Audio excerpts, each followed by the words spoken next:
I have a, Vice Chair Rufus, if this is, may we proceed to recognize the first interpolator? this is regarding a point of order and a parliamentary inquiry at the same time. Madam Chair, we could not, we could not proceed, Madam Chair, with question and answers when there is no presentation of the budget.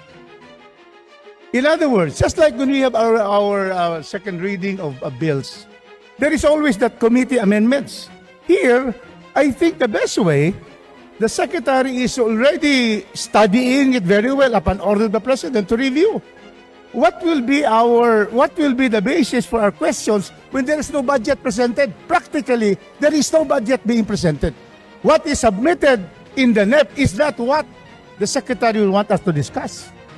So there's really, with that statement of the Secretary, let's allow him.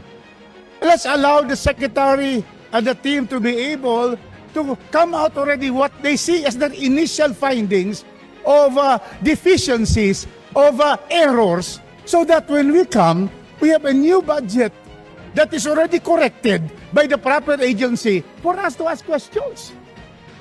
We cannot ask questions now. There's no budget. Is there a budget pending? Because the Secretary has said na i-review. He would like to request us to give inputs, and we will do it. But how can we put inputs when what we will say may be already be corrected by the resubmitted budget of the DPWH? It's a procedural issue that we have to tackle. Because otherwise, what is the paper we are going to review? That's one submitted. He has said that there's so many mistakes there, so many redundancy, so many projects already finished but still in the budget. Let us give a chance to the DPWH and let's have a meeting after we give them some time, and that is where we will have our minority majority. But I submit to the chairperson,